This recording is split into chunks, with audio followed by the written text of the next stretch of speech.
आइए हम लोग सभा में चलते हैं, प्रार्थना में जाएंगे शुरुआत करने से पहले। और आज सवेरे सवेरे बारिश भी हो रही बहुत तेज है और लाइट भी नहीं है, इसलिए सब डार्क डार्क दिख रहा है। तो ठीक है, चलिए परमेश्वर है साथ, हम लोग प्रार्थना में जाएंगे और आगे की चीजों में जाएंगे। आइए प्रार्थना करें। हम सब अपने हृदय को तैयार करने के लिए परमेश्वर को मांगते। हमारे जीवित पिता परमेश्वर, कृपा और दयालु परमेश्वर, हमें मार देते बनाने वाले परमेश्वर, हमें जीवन देने वाले परमेश्वर, और सिर्फ जीवन देने वाले ही नहीं परमेश्वर, आप हमारे जीवन को संभालते भी हो और हमारे जीवन को प्रभु चलाते भी हो परमेश्वर, हमारी सहायता करते हो, हमारी मदद करते हो।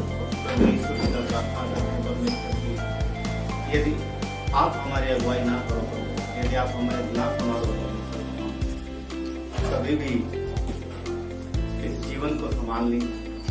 धन्यवाद परमेश्वर कि आप हमारे लिए काफी। धन्यवाद कि आप हमें हर एक रीत से परमेश्वर अपने बच्चों से और अपनी सामर्थ्य से संभालते हो। धन्यवाद देते हैं आज के दिन के लिए प्रभु, इस प्रार्थना करते हुए हम सब यहाँ पर इकट्ठा हुए हैं प्रभु, आपकी महिमा करने के लिए परमेश्वर, आपसे सुनने के लिए प्रभु।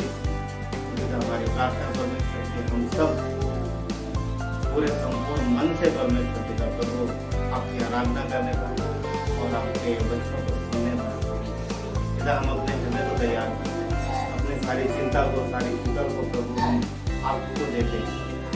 क्योंकि मनुष्य जब तक धरती पर रहेगा, जब तक हम धरती पर रहेंगे, कुछ न कुछ दिक्कतें तो रहेंगे जीवन में, पर धन्यवाद हम अकेले नहीं। हमारा परमेश्वर, हमारा मसीह, हमारे साथ जो हमें हर एक कठिनाई से, हर एक तकलीफ से निकालते। प्रभु हम आपको याद करते हैं। यहाँ पर कई सारे लोग ऐसे हो सकते हैं जिनके जीवन में कई सारी तकलीफें हों, कई सारी परेशानियां हों, पर ध्यान रखिए और भरोसा रखिए कि आपका परमेश्वर, आपका मसीह आपके साथ है, जो उन सारी कठिनाइयों और तकलीफ परेशानियों से निकालने की क्षमता रखता है। तो पिता धन्यवाद देते हैं प्रभु आपके इस प्रेम के लिए, अद्भुत मदद और सहायता के लिए परमेश्वर। आज के समय में प्रभु, आज के दिन में यहाँ पर आपकी उपस्थिति मांगते हैं, आपकी उपस्थिति हो परमेश्वर, और हम सब आपके प्रेम से भर जाए परमेश्वर, आपके प्रेजेंस को हम महसूस करें। धन्यवाद देते हैं प्रभु, आपकी सुरक्षा मांगते हैं प्रभु, आपकी उपस्थिति मांगते हैं। धन्यवाद देते हैं, सारा आदर गौरव में आपको देते हैं। आगे के हर एक कार्यक्रम को प्रभु, हर एक चीजों को प्रभु आपके हाथ में धन्यवाद देते हैं। सारा आदर गौरव में आपको प्रार्थना विनती हमारे परमेश्वर को यीशु के नाम।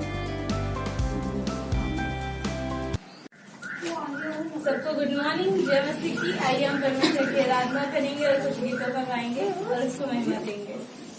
ओ आकाश सूर्य चंद्रमा स्तुति करो सारा भूमंडल, ओ आकाश सूर्य चंद्रमा स्तुति करो सारा भूमंडल। यीशु ने तुझसे प्रेम किया, तेरे लिए अपना प्राण लिया। यीशु ने तुझसे प्रेम किया, तेरे लिए अपना प्राण लिया। नरक से आत्मा को बचा लिया, नरक से आत्मा को बचा लिया। आनंद जीवन सबको दिया, ओ आकाश सूर्य चंद्रमा स्तुति करो सारा भूमंडल, ओ आकाश सूर्य चंद्रमा स्तुति करो सारा भूमंडल। अनुग्रहकारी प्रिय यीशु, धरती होकर दुख सहा। अनुग्रहकारी प्रिय यीशु, धरती होकर दुख सहा। हरा दिया मेरी शैतान को, प्रिय यीशु, धरती होकर दुख सहा।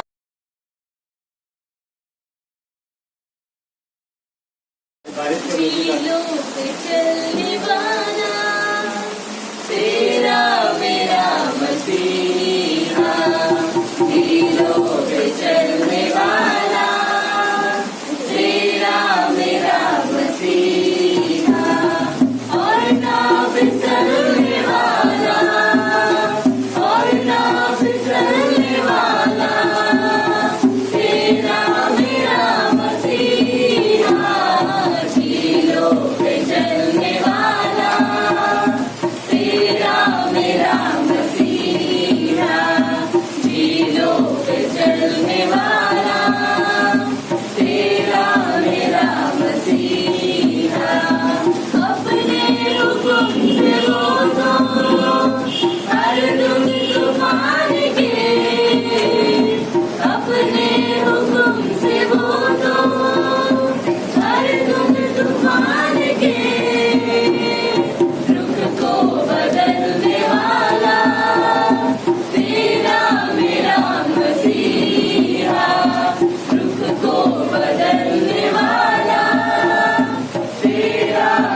ही रहना प्यारे यीशु, तुझ बिन मैं जी ना पाऊंगा,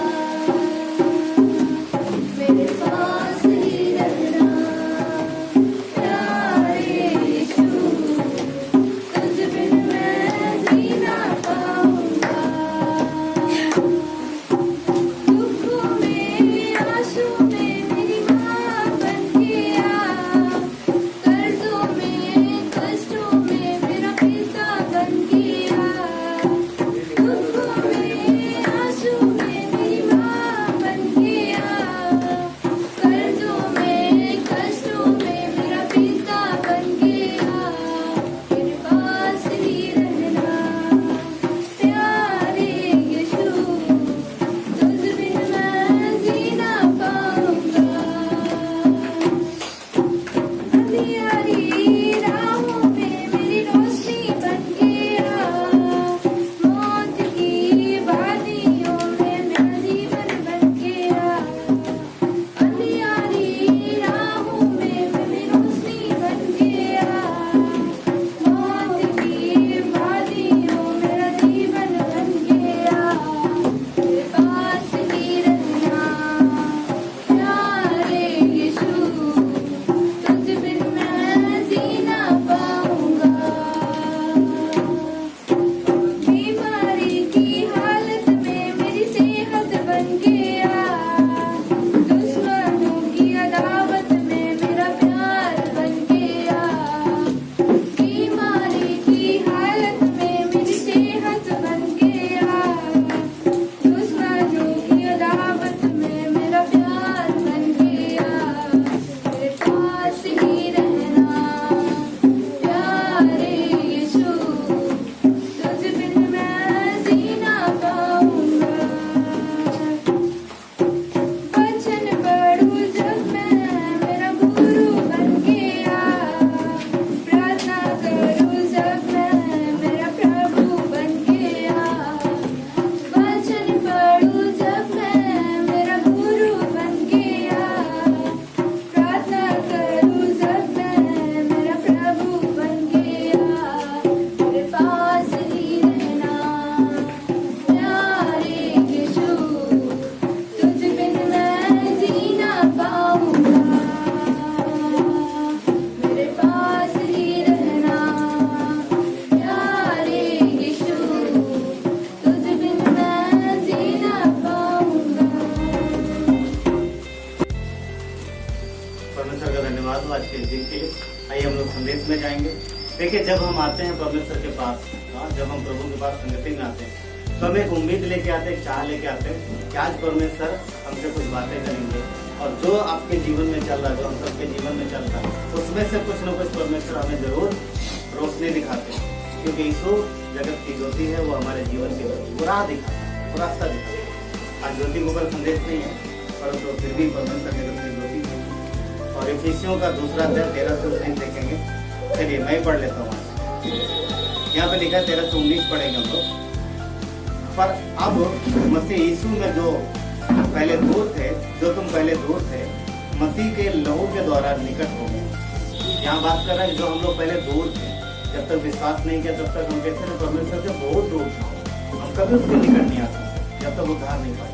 पर अब यीशु के बलिदान के द्वारा हम लोग क्या है, परमेश्वर की देह का हिस्सा है, एकदम प्रभु में। तो वचन 14 क्या कहता है, क्योंकि वही हमारा मेल है जिसने दोनों को एक कर दिया और अलग करने वाली दीवार को जो बीच में थी ढा दिया।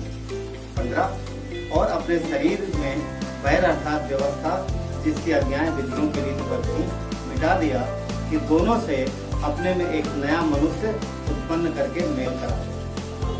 वचन 16 और क्रूस पर बैर को नाश करके इनके द्वारा दोनों को एक देह बनाकर परमेश्वर से मिलाए। तो यीशु मसीह ने क्रूस पर क्या किया, जो पाप हमारा क्या था, पाप की वजह से हम बैरी थे, तो क्रूस पर उसने उस पाप को, आपका दंड को भरा, इसलिए हम उससे हमारा उससे मेल हो गया। वचन 18 क्योंकि उसी के द्वारा हम दोनों की एक आत्मा में पिता के पास पहुंच होती है।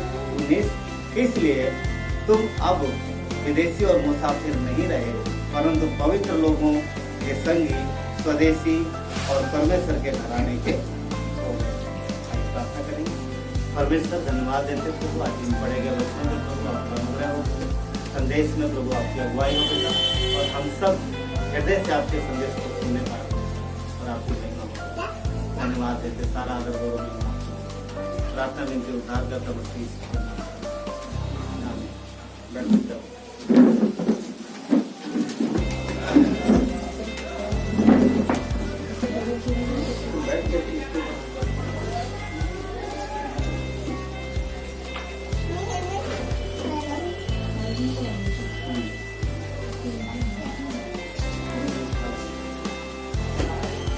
तो हम लोग यहाँ पर जैसा कि हम लोगों ने देखा कि हम लोग जिस विषय में बात करें वो एकता है, यूनिटी के ऊपर बात करें, एकता के ऊपर बात करें।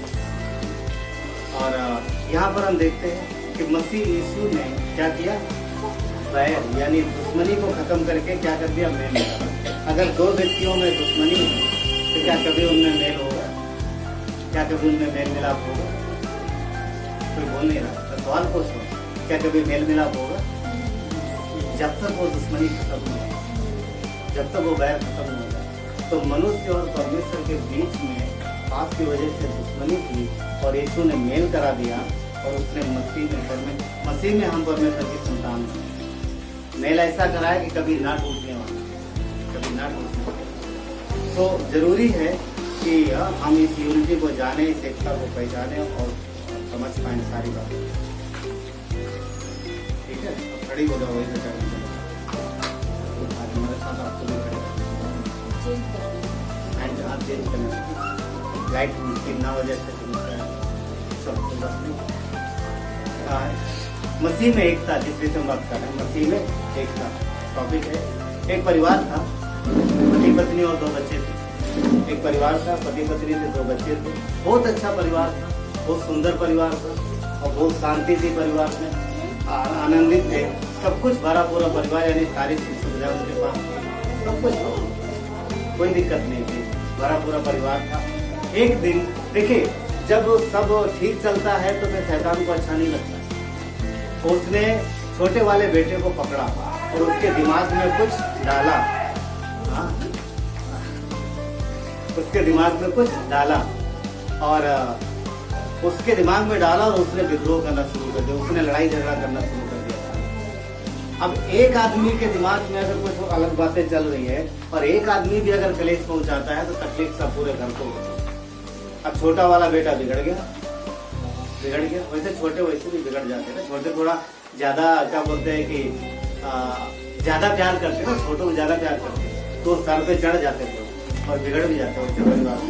आपकी बात नहीं कर रहे, आपको बोल रहे, पर यहाँ पर है, यहाँ पर छोटा बेटा थोड़ा बिगड़ गया और इतना बिगड़ा कि उसने बोला कि नहीं, अब मुझे यहाँ पे नहीं रहना, और वो पिता से दूर हो गया और चला गया। पूरे परिवार को कलेश कर दिया। जो यूनिटी थी परिवार में, जब पहले मिलकर रहते थे, पूरा एक साथ रहते थे, वो यूनिटी टूट गई और परिवार में तकलीफ पड़ गई। बोलने का मतलब क्या है? अगर परिवार में एक जन भी गलत करता है तो पूरे परिवार को तकलीफ होती है। और मैं बात कर रहा हूँ लूका के 15 अध्याय से, जहाँ पर छोटा बेटा सब कुछ इकट्ठा करके पिता के विरुद्ध चला जाता है। कहाँ पर? परिवार अच्छा था, जब तक सब मिलकर रह रहे थे कोई दिक्कत नहीं थी, पर एक व्यक्ति के अंदर, इसके अंदर छोटे वाले बेटे के अंदर समस्या, उसके दिमाग में कुछ अलग आया और उसने पूरे परिवार को तकलीफ दी। यूनिटी टूट गई, पारिवारिक एकता टूट गई। तो वहाँ पर हम देखते हैं कि सबसे ज्यादा तकलीफ पिता को होगी। एक परिवार और देखें, अगर हम लोग एक परिवार और हम लोग देखें, शुरुआत का परिवार, स्टार्टिंग का परिवार, आदम का परिवार, अगर वहाँ देखें सब अच्छा चल रहा है, सब बढ़िया है। फिलहाल ये पाप के बाद की बात है, पाप के बाद भी ठीक था, मतलब अलग परमेश्वर से अलग हो गए थे, परंतु परमेश्वर की इच्छा अनुसार वो सब कुछ कर रहे हैं। एक दिन और समस्या हुई, क्या हुआ? एक दिन एक समस्या हुई और आदम का एक बेटा आया और उसने बोला कि तुम जो करते आए हो शुरू से अब तक वो पुराना तरीका है, तुम हमेशा वही मेमना, वही तरीका लेके आते हो। इस बार मैंने कुछ नया किया, मैंने कुछ नया आविष्कार किया, मैंने कुछ नया किया। हाँ पापा, तुम्हारा पुराना तरीका एकदम बहुत आउटडेटेड हो गया, बहुत पुराना हो गया। बचपन से हम यही देखते आ रहे हैं, इस बार कुछ नया करेंगे, इस बार कुछ नया देंगे परमेश्वर। सब जानते हैं आप लोग। वहां पर पता क्या था, वो आदम के साथ परमेश्वर की एकता में नहीं रहना चाहता, वो खुद कुछ करके दिखाना चाहता। आज पता परिवारों में समस्या जो होती है कई बार इसी वजह से होती है कि वो यूनिटी में, एकता में नहीं रहना चाहते, वो अधीनता में नहीं रहना चाहते, वो खुद कुछ करना चाहते, खुद कुछ दिखाना चाहते। मैंने ये किया, मेरा नाम होना चाहिए, मेरा मान सम्मान होना चाहिए, मेरी इज्जत होनी चाहिए। इस वजह से कई बार समस्या है। तो यहाँ पता क्या, यहाँ कहने कुछ नया किया, क्या किया तो सब जानते। उसने फसल उपजाई थी, बढ़िया बढ़िया अनाज, अरे वाह, शायद पहली बार उपजाया, पता नहीं उसके, या फिर एक दो बार और हो सकता है, और उसके दिल में था कि एक दिन उन्हें लेके जाऊं मैं। और एक दिन समय आ गया और अपने पिता से बोला कि आज मुझे ये देना। क्या लगता है आदम ने मना नहीं किया होगा? मना किया होगा, क्योंकि वो जानता था कि परमेश्वर ये स्वीकार नहीं करेगा। वो अपने बेटे से प्यार करता था और उसने मना किया होगा, मगर उसने जिसकी मुझे यही देना है। और हम सब जानते क्या हुआ, परिणाम क्या हुआ? क्या हुआ? परमेश्वर ने उसकी भेंट स्वीकार नहीं की। उत्पत्ति में यहाँ लिखा एक वचन पढ़ते हैं हम लोग यहाँ पर,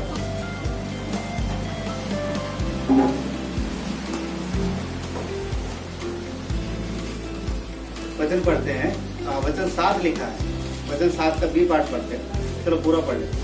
यदि तू भला करे, उत्पत्ति का 4 अध्याय वचन 7, यदि तू भला करे तो तेरी भेंट ग्रहण न की जाएगी।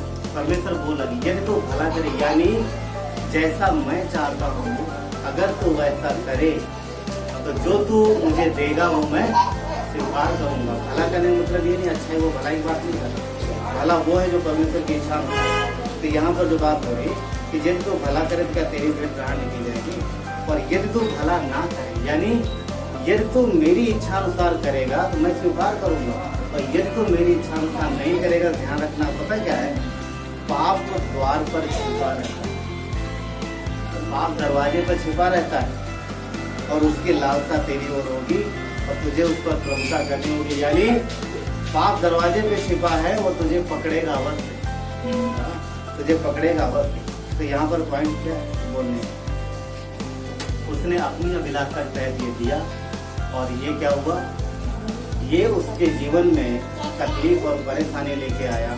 वो अपने बाप को क्या बोल रहा था, आदम को क्या बोलना चाह रहा था, तुम्हारा मेमना जो तुम बार बार चढ़ाते हो वो पुराना तरीका, वो पुराना तरीका, अब वो पुराना हो गया, मैं नया वर्जन लेके आया।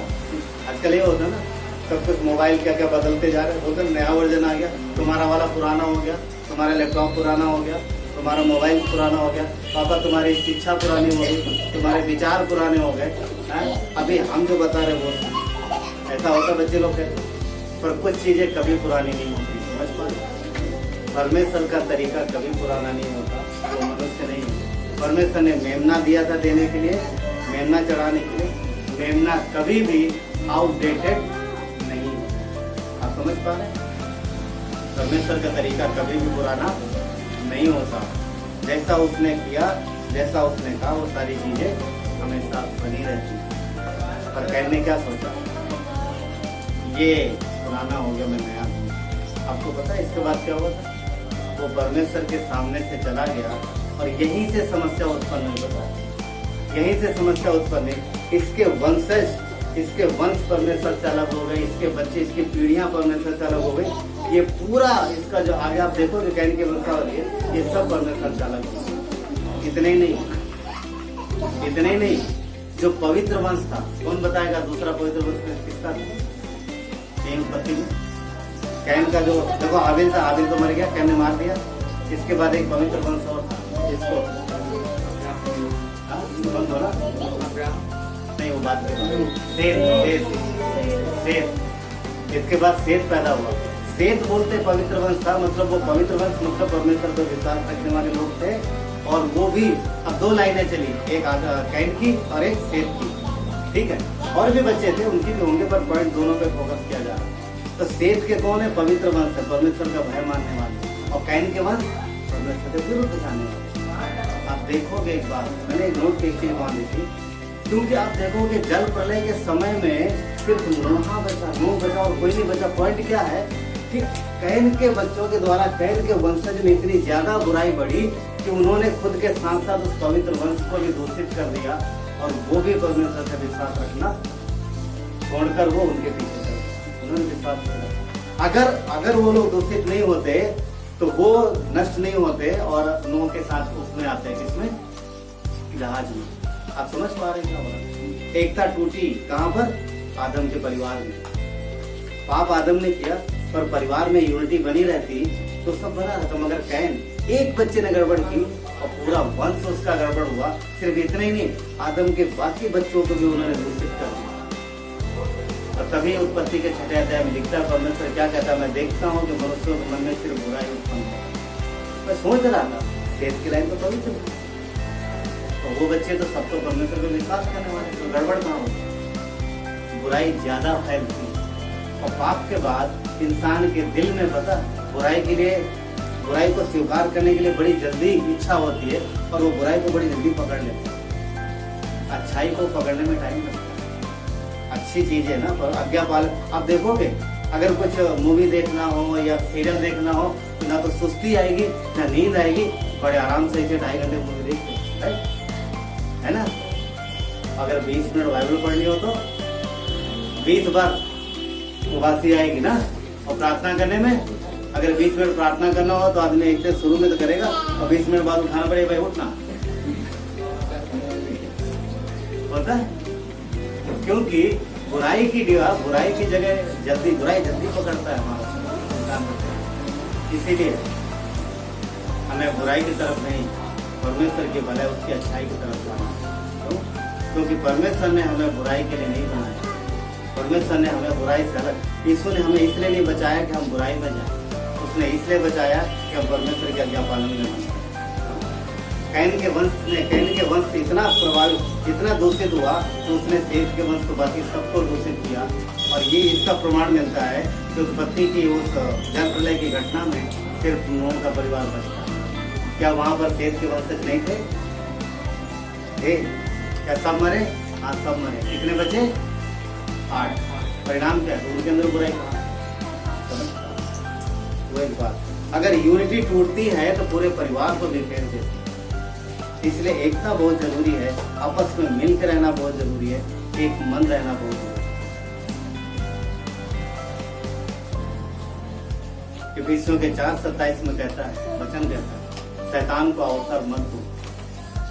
परमेश्वर की जो एकता मसीह में जो परमेश्वर के साथ हमारी एकता है उसको टूटने मत दो। अभिलाषा की वजह, स्वयं की अभिलाषा की वजह, वो बेटा किस लिए अलग हुआ? उसकी खुद की अभिलाषा। कैन किस लिए अलग हुआ? खुद की अभिलाषा। मेरी मर्जी, मेरी इच्छा चलेगी, मेरी मर्जी चलेगी। तो वहां पर शैतान काम करता है। आज शादियां क्यों टूटती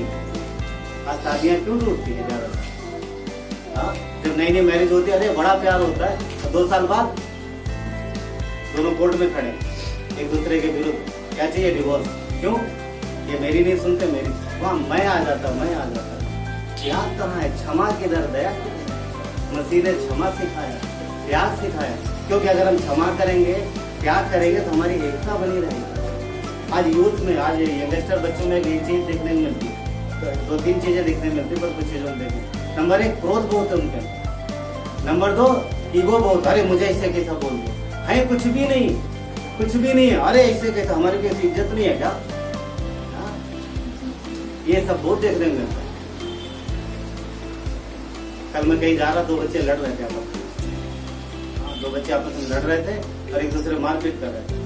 और बाद में पता है अलग हो गए थोड़ी देर में, मगर लड़ाई की वजह कुछ भी नहीं। किसी ने किसी को कुछ कह दिया, बोलता है तूने मुझे ऐसे क्यों बोल दिया, बस इतनी। और खूब मारपीट कर रहा है। तो यही है, ये युग। पॉइंट क्या है कि क्षमा नहीं। चलो खैर संसारिक बात नहीं करते, पर जब हम प्रभु के लोग हैं तो परमेश्वर हमें दया सिखाता है, क्षमा सिखाता है, हाँ त्याग करना सिखाता है। तो जब हम त्याग नहीं करेंगे तो फिर यूनिटी ना, एकता बनी नहीं रहता। रोमियो 7:11 कहता है, क्योंकि पाप ने अवसर पाकर आज्ञा के द्वारा मुझे बैठाया और उसी ने मुझे मार भी डाला। क्या कहता है कि पाप ने अवसर पाकर मुझे बैठाया और मार भी दिया। मनुष्य किसकी वजह से अलग हुआ? पाप की वजह से। पाप जब भी मौका पाएगा क्या कहता है?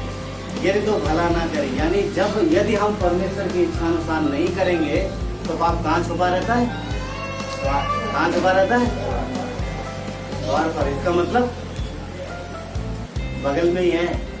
अगर परमेश्वर की इच्छा अनुसार नहीं जाएंगे तो तुरंत ही बैठा है। कहने मतलब ये है, पॉइंट क्या है? अगर हम परमेश्वर की इच्छा अनुसार नहीं करेंगे तो फिर किसकी इच्छा अनुसार करेंगे? दूसरा कौन है दुनिया में? हाँ? अगर हम परमेश्वर की इच्छा अनुसार नहीं जा रहे तो अफकोर्स हम शैतान की इच्छा अनुसार।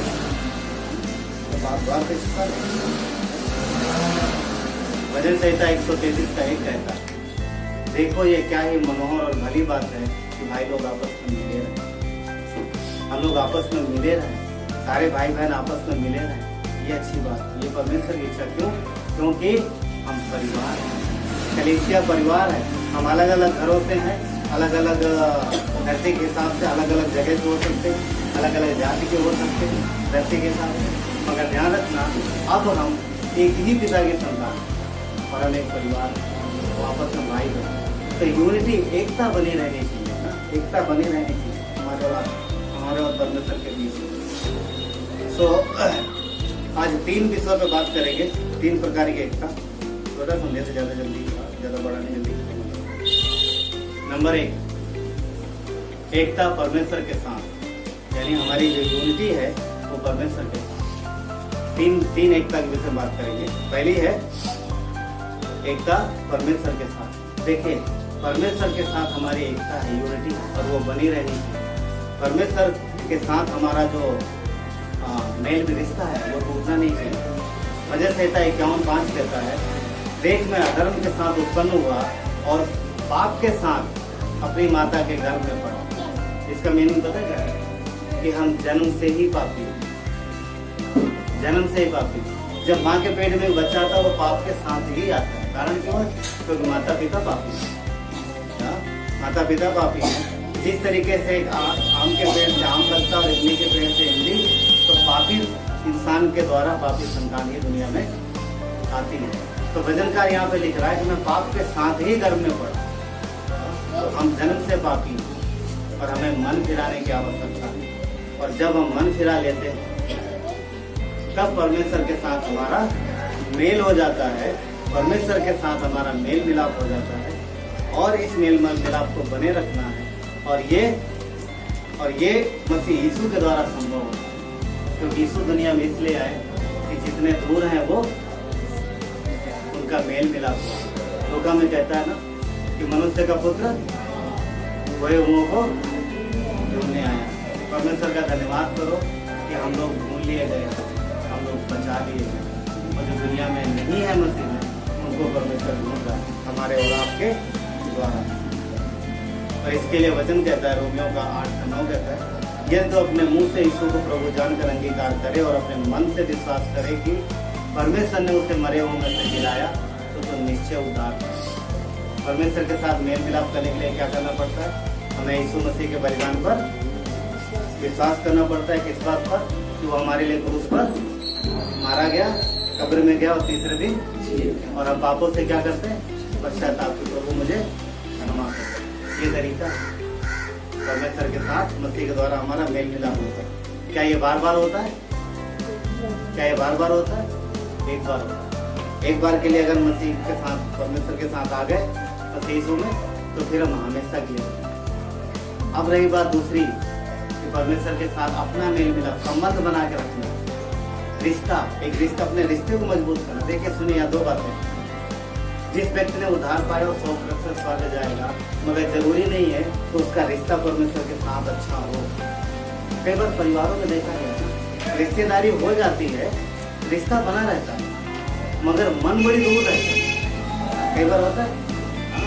तो यहाँ पर रिश्ता तो हो गया परमेश्वर के साथ, हम उसके संतान तो बन गए हैं, मगर क्या संतान होने के नाते हम पिता के दिल की बात जानते हैं? वो हमारे दिल की बात जानता है? क्या हम अपने पिता के दिल के करीब हैं? ऑफकोर्स हम परमेश्वर के दिल के करीब हैं, परंतु क्या हम उसके दिल की बात जानते हैं? उसका रिश्ता हमारे साथ है क्या? उस रिश्ते को मजबूत करना। उद्धार पाए हैं, हम संतान हैं, संतान रहेंगे, मगर धरती पर परमेश्वर के साथ अपने रिश्ते को मजबूत करना है, क्योंकि शैतान चाहता है कि हम दूर रहें। थोड़ी देर पहले हमने जो बात की थी, लूका 15 में कौरव पुत्र जब घर को छोड़ के चला गया। अब मुझे एक बात का जवाब दो, चले जाने के बाद भी क्या वो उसकी संतान था? क्या अपने पिता की संतान था? घर से चला गया, संतान था या नहीं था? पर क्या वो पिता के साथ, क्या पिता के साथ रिश्ते अच्छे थे उसके? नहीं अच्छे। ये इस रिश्ते की बात हो रही। क्या हम उद्धार पा गए हैं तो रिश्ता तो है, संतान तो बन गए, मगर क्या हमारा और हमारे पिता के साथ रिश्ता मजबूत है? यहाँ पर ये बात। तो परमेश्वर के साथ रिश्ते को मजबूत करो। एक पाप की बड़ी खाई थी जो यीशु मसीह ने क्रूस पर भर दी और हमें बचा दी। कोई भी काम करके मनुष्य अपने उस पाप की खाई को भर नहीं सकता, चाहे जितना अच्छे काम करे, चाहे जो मर्जी करे, क्योंकि वो हमारे काम धरती तक है, धरती तक ही रहेंगे। तो ये परमेश्वर के साथ एकता जो हमें बना के रखनी है, और वो परमेश्वर के साथ एक मजबूत रिश्ते से होती है। यदि हम परमेश्वर के साथ बैठते हैं, उसके साथ समय बिताते हैं, तो फिर हमारा रिश्ता उसके साथ मजबूत होता है। ये होता कैसे है, ये दूसरे पॉइंट में पता चलेगा। दूसरी एकता है वचन के साथ। परमेश्वर के साथ मजबूत रिश्ता बनाने के लिए हमें वचन की आवश्यकता है। क्यों? क्योंकि बिना वचन के हम परमेश्वर को जान नहीं पाएंगे, नहीं समझ पाएंगे। आपको इसके साथ समय बिताना। यदि आप इसके साथ समय नहीं बिताते हैं तो फिर आप कुल मिलाकर के परमेश्वर के साथ भी समय नहीं बिताते। अब सवाल वो पैदा होता है कि जो लोग पढ़ नहीं पाते, निराश मत होइए। कोई न कोई तो होगा घर में जो आपकी मदद कर सकता है। दूसरी चीज, अगर ऐसा भी नहीं है तो आपके फोन में ऑडियो बाइबल रखिए, इंटरनेट पे अवेलेबल है, किसी से बोल के डाउनलोड करा लीजिए, वही सुनिए।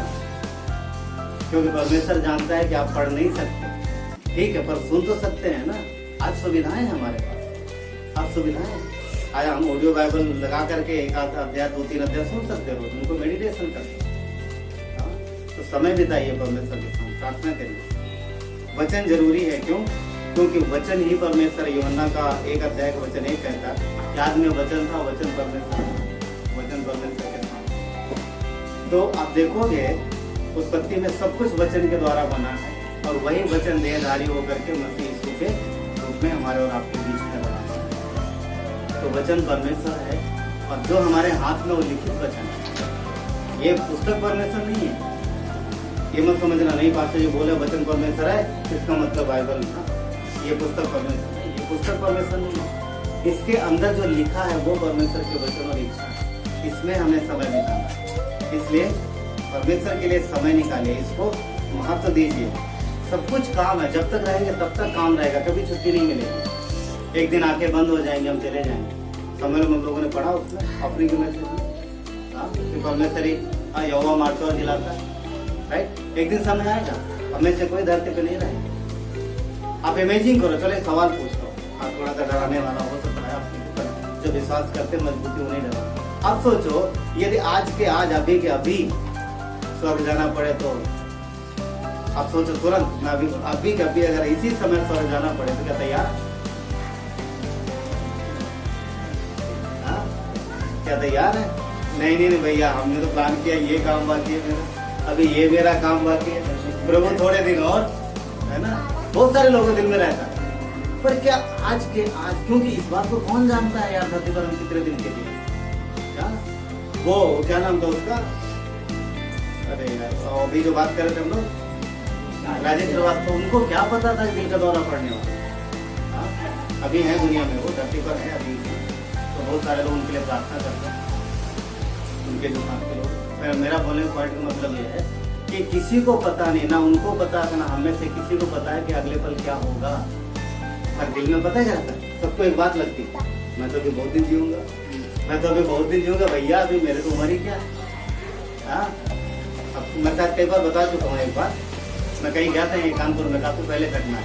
90-95 साल के 2 बुजुर्ग बैठे हुए थे और 25 साल 20 साल आगे का प्लान बना रहे थे। यहाँ इतना निवेश करेंगे, 15 साल बाद हमें वो मिलेगा, इतना मिलेगा।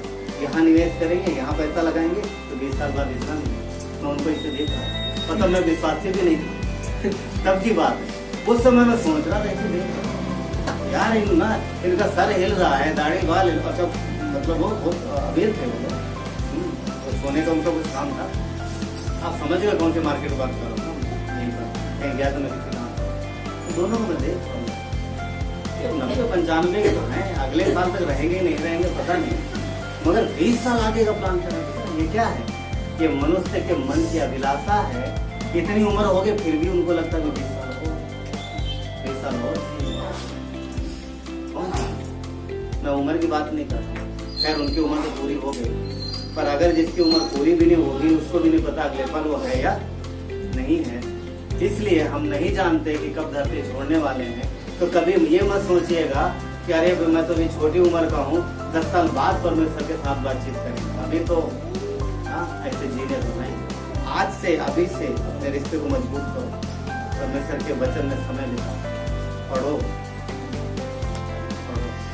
यूहन्ना के 17 अध्याय में 20 से 23 में यदि आप देखोगे वहां पर, तो परमेश्वर ने हमें मसीह के साथ एक किया। यीशु मसीह ने वहां पर हम सबके लिए प्रार्थना की। यूहन्ना का 17 अध्याय थोड़ा पढ़ चलेंगे। यूहन्ना के 17 अध्याय में वहां पर यीशु ने एक प्रार्थना की, बहुत अच्छी बात है, बहुत अच्छा लिखा हुआ है। यूहन्ना 17 में 20 से 23 में यहाँ इस प्रकार लिखा है। यीशु मसीह यहाँ पर प्रार्थना करें सभी विश्वासियों के लिए। क्या लिखा है? मैं केवल इन्हीं के लिए विनती नहीं करता, परंतु उनके लिए भी जो इस वचन के अनुसार मुझ पर विश्वास करेंगे। तो शिष्य चेले थे उसके वहां पर। यीशु ने बोला कि परमेश्वर पिता मैं इन सिर्फ शिष्यों के लिए प्रार्थना नहीं करता, परंतु उनके लिए भी जो इनके वचन पर विश्वास करेंगे, यानी जो इनको जो सुसमाचार सुनाएंगे, उसके बाद जो सुसमाचार सुनाएंगे, और जब तक धरती पर सुसमाचार सुन के लोग विश्वास करेंगे, यीशु ने कहा मैं उन सबके लिए प्रार्थना करूं। आप समझ पा रहे हैं? यहाँ पर यीशु ने आपके लिए भी प्रार्थना की, उस पर भी करी और यहाँ पर भी आपके लिए प्रार्थना। क्या कहता है कि मैं उन सबके लिए प्रार्थना करता हूँ जो जिस पर विश्वास करेंगे, वचन 21, कि वे सब एक हों, यूनिटी रहे उनमें, मतभेद ना रहे उनमें, मेल मिलाप रहे उनमें, मतभेद ना रहे उनमें, ये सारी चीजें ना रहे। क्या बोलता है? वो सब एक रहे। और जैसा हे पिता तू मुझ में है और मैं तुझ में हूँ, वैसे ही वो भी हम में हो, जिससे संसार विश्वास करे कि तू ही ने मुझे भेजा। वचन 22, वो महिमा जो तूने मुझे दी है मैंने उन्हें दी है। अब देखिए यहाँ पर एक और बहुत गहरी बात लिखी है। उसने क्या कहा? हे पिता जो महिमा तूने मुझे दी। क्या परमेश्वर ने यीशु को ऊंचा उठाया? क्या कहता है? हे पिता जो तूने मुझे महिमा दी है, वही महिमा मैंने उन्हें दी। आप समझ पा रहे? वही महिमा पिता ने जो परमेश्वर को यीशु को महिमा दी, वही उसने कलीसिया को दी, यानी हमें और आपको दी है। ये कितनी अच्छी बात है। उन्हें दी है कि वे सब एक हों जैसे हम एक। जैसे हमें मतलब किसकी बात कर रहे हैं? त्रिएकता की। पिता पुत्र और पवित्र आत्मा, जैसे रौनक ने बोला ना, क्लास में उन्होंने सीखा, पिता पुत्र पवित्र आत्मा एक हैं, राइट? तो वो बोलते, यीशु बोलता है जैसे हम एक हैं वैसे अब ये भी एक हो गए, यानी हम और आप, यानी कलीसिया, यानी वो लोग जो यीशु पे विश्वास करते हैं, वो भी परमेश्वर के साथ एक हो गए हैं और वो कभी भी अलग नहीं होंगे। क्या अच्छी बात नहीं हमारे और आपके लिए? ये एकता है, ये यूनिटी दिख रही है कि यीशु ने हमें और आपको एक साथ लगा लिया है। अब कभी भी हम उससे अलग नहीं होंगे। आगे लिखा 23, मैं उनमें और तू मुझ में, कि वो सिद्ध होकर एक हो जाए, कि वो सिद्ध होकर एक हो जाए। सिद्धता कैसे हो रही? वचन के अनुसार चलने से हम लोग सिद्ध हो रहे हैं। और संसार जाने कि तूने मुझे भेजा है, जैसा तूने मुझसे प्रेम रखा है वैसा ही उनमें, जैसा तूने मुझसे प्रेम रखा, जैसा तूने मुझसे प्रेम रखा वैसे ही उनसे प्रेम रखा। यानी परमेश्वर यीशु मसीह कह रहे हैं जैसा पिता तूने मुझसे प्रेम रखा है वैसे उनसे भी रखा है, यानी परमेश्वर हमसे उतना ही प्यार करता है। तो ये एक बात है। और वचन में सामर्थ, परमेश्वर ने हमें मसीह में एक किया है, इसलिए हमें वचन को पढ़ना है और यीशु जैसा कि हम जानते हैं कि यीशु वचन है, और इसलिए हमें वचन में बनते रहना, बढ़ते रहना। वचन में सामर्थ है, वचन परमेश्वर की इच्छा। अगर उसकी इच्छा जानना होगा तो वचन से बाहर उसकी इच्छा कुछ नहीं जानना। एक चीज आजकल कुछ चीजें चल रही हैं। आजकल एक ग्रुप चल रहा है जो बोलता है कि परमेश्वर की इच्छा वचन से बाहर, वो जानो। समझे मैं क्या बोल रहा हूँ? आज एक अपने आप को कलीसिया कहते हैं और वो कहते हैं कि परमेश्वर की इच्छा वचन से बाहर है, उसको ढूंढो। वो नई इच्छा है, नया प्रकार शैतान की ओर से। कभी भी इनमें फंसना नहीं, ध्यान रखना है। जब कभी भी आपके सामने आए वो वचन से बाहर परमेश्वर की इच्छा को बताएंगे और ढूंढेंगे। तो परमेश्वर ने कभी भी वचन से बाहर अपनी कोई इच्छा नहीं दी। वचन से, हाँ, वचन पे विश्वास करते हैं तो वचन के द्वारा ही आ सकते हैं। वजह से 138 का 2 का भी पाठ कहता है, क्योंकि तूने मुझे अपने वचन के बड़े नाम से, यानी क्या कहता है कि तूने अपने वचन को अपने बड़े नाम से ज्यादा महत्व दिया। परमेश्वर ने अपने नाम से ज्यादा किसको महत्व दिया है? अपने वचन को। तो वचन में बने रहिए।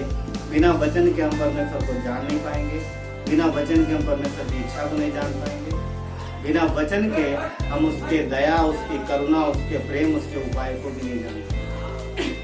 और बिना वचन के अगर हम संगति करते हैं किसी के साथ तो वो परमेश्वर की ओर से नहीं। कई बार विश्वासियों में बड़ा प्रेम होता है, अच्छी बात है, मगर वो प्रेम वचन के आधार पर अगर नहीं है तो फिर वो विश्वास का, यानी परमेश्वर की ओर से वो नहीं है। वचन से दूरी का मतलब है परमेश्वर से दूरी। वापस बोलो, अगर आप वचन से दूर हैं, इसका मतलब आप परमेश्वर से दूर हैं, क्योंकि परमेश्वर वचन से बाहर कुछ भी बात नहीं करेगा।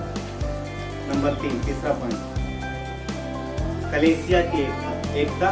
कलीसिया में एकता। पहली क्या थी? परमेश्वर के साथ, दूसरा वचन के साथ, तीसरा कलीसिया में भी यूनिटी होनी चाहिए।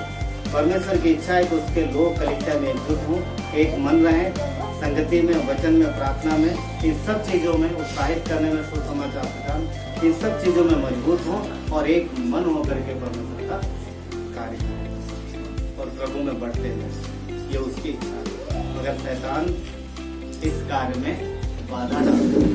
पर एक चीज ध्यान रखना, शैतान के ऊपर किसका अधिकार है? सिर्फ कलीसिया का। क्यों? क्योंकि मत्ती के 16:18 में यीशु ने एक बात कहा था कि अधोलोक के फाटक कलीसिया पर प्रबल, कलीसिया शैतान के ऊपर प्रबल। इसीलिए एकजुट रहना है, एक मन होकर रहना है। और जो भेड़ झुंड से अलग हो जाएगी फिर वो क्या होगी? वो शिकार हो जाएगी। किसका? इसीलिए हमेशा एक चीज शैतान कोशिश करेगा, लोग कलीसिया से अलग हो जाए, लोग संगति से अलग हो जाए। वो अलग करना चाहता है, दूर करना चाहता है।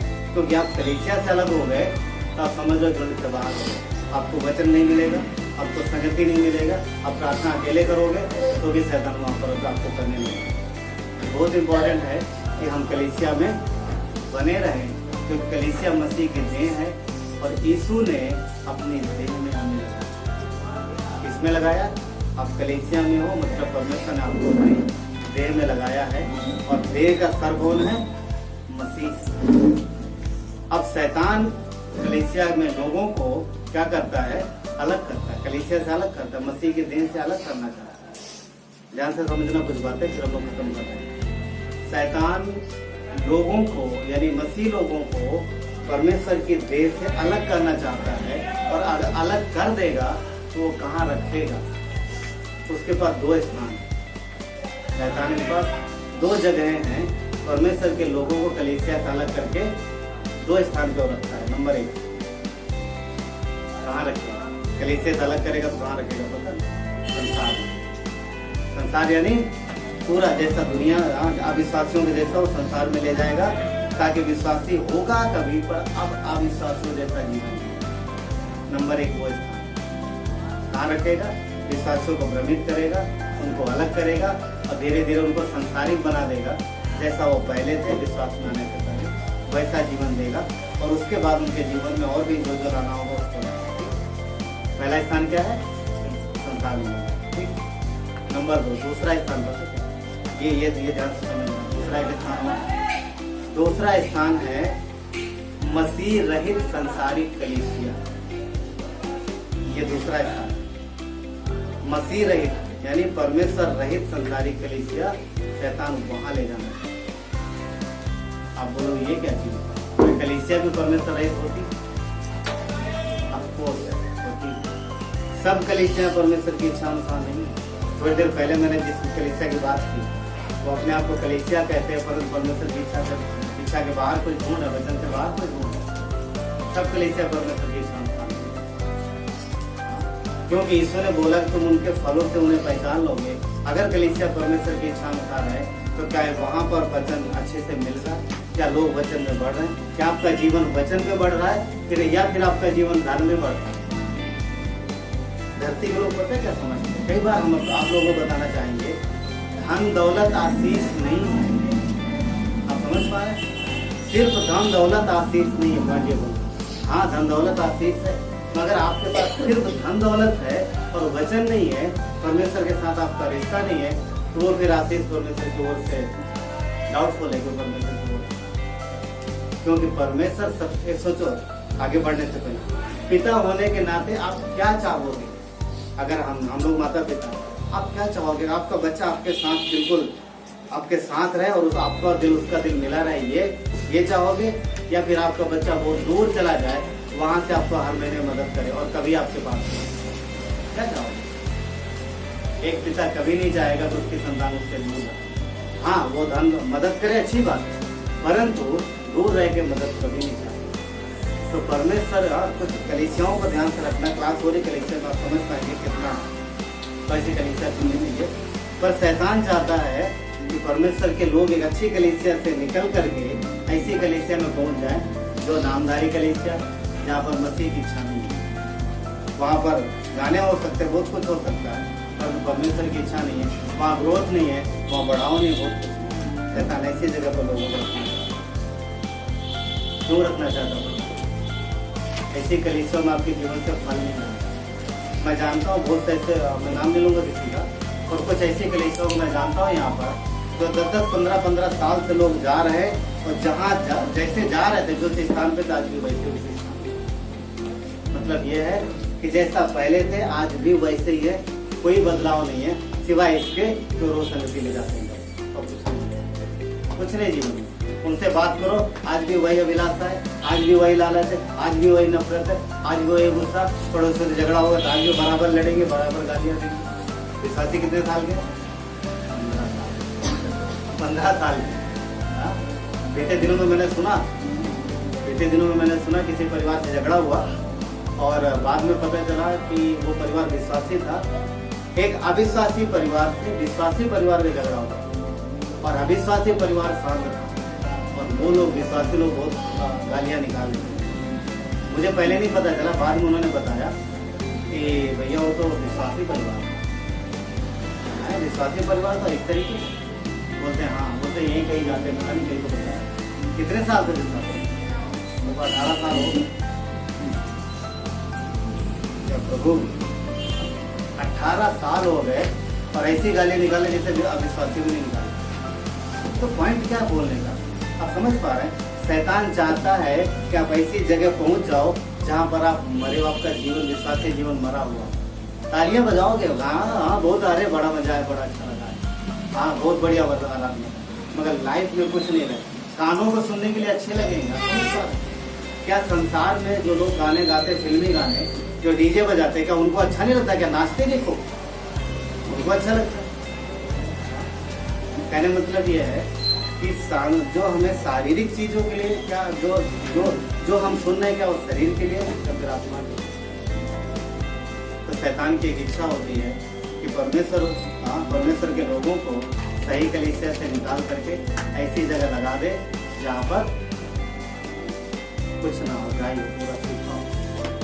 वो स्थान संसारिक बना देगा।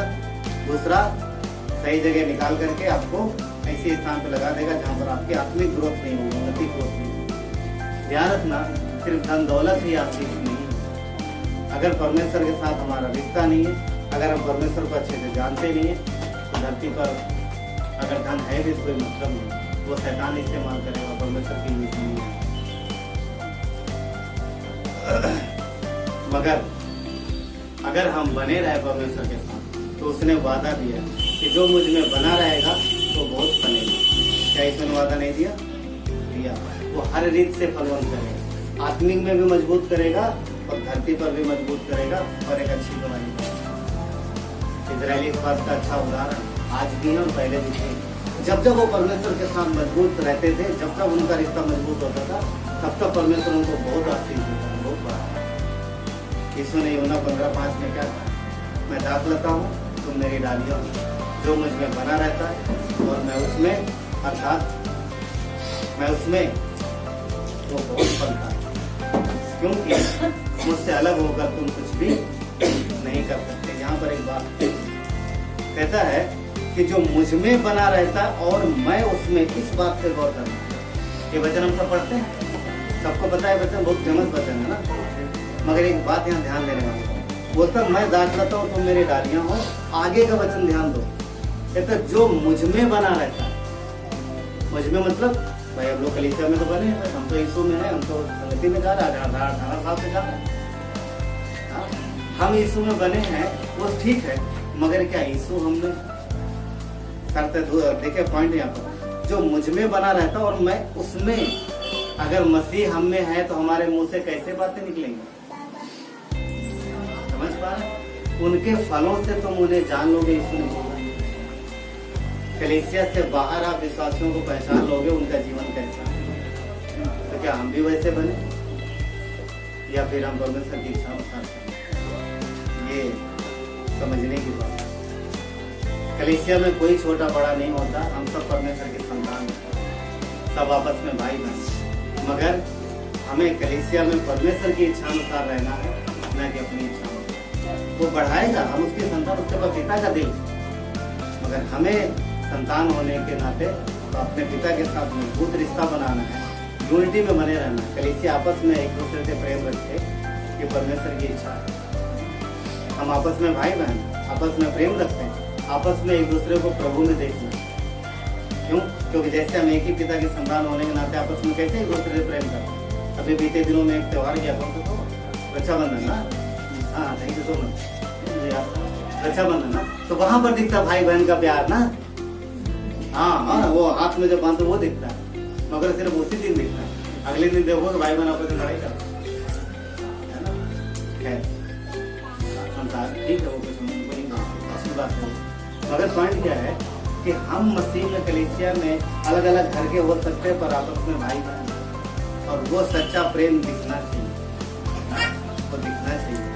भाई बहन है, और सिर्फ यही नहीं, हर जगह है ना, हर जगह। इसलिए हम एक दूसरे को प्रभु में देखें, आपस में एक मन रहें, और हम किसी की मदद नहीं करना, अगर नहीं कर सकते तो मत करो, परंतु कर सकते हो तो करो, और नहीं मदद कर सकते तो उनके लिए प्रार्थना करो। कभी किसी को बुरा भरा नहीं बोलना है, ना किसी को अपमान करना है, पर सबको आदर देना, सबको आदर देना। और ये सब करते हैं हम क्यों? क्योंकि परमेश्वर हमारा पिता है और हम उसका भय मानते, उसको आदर देते। तो ये जो 3 पॉइंट है, ये मसीह में एकता की बात है। परमेश्वर के साथ एकता, वचन के साथ एकता, और कलीसिया में। चलिए प्रार्थना करेंगे। जीवित पिता परमेश्वर, धन्यवाद देते प्रभु आपके दया के लिए, आपके प्रेम के लिए परमेश्वर, आपकी महिमा हो पिता। प्रभु हम आपको ऊंचा उठाते प्रभु, आपने हमें अपने साथ एक कर लिया है। तो प्रभु यीशु, कलीसिया की एकता, हमारी एकता आपके साथ बनी रहे। हम आपस में भी प्रभु एक दूसरे से प्रेम करें, क्योंकि हम एक ही पिता की संतान, और समय पड़े तो हम एक दूसरे की मदद भी करें। धन्यवाद देते हैं सर्वशक्तिमान जीवित प्रभु, धन्यवाद देते, सारा आदम धन्यवाद देते प्रभु यीशु। यहाँ पर जितने लोग हैं प्रभु, सब आपका प्रिय है प्रभु, आपने अपने दिल में लगाया है, और आपने इनके लिए जान दिया, आपने जान देकर प्रभु इन्हें अपने दिल में लगाया। धन्यवाद उस बलिदान के लिए प्रभु, अपने धन्यवाद देते। यहाँ पर जितने भी लोग बैठे परमेश्वर, सबके लिए प्रार्थना करते हैं प्रभु, हर एक के जीवन में प्रभु आप कार्य करो पिता। सब हर एक व्यक्ति प्रभु आपके वचन में बढ़े, आपके आत्मिक आशीषों में बढ़े। धन्यवाद देते, सारा आदर गौरव महिमा आपके प्रार्थना उद्धार करता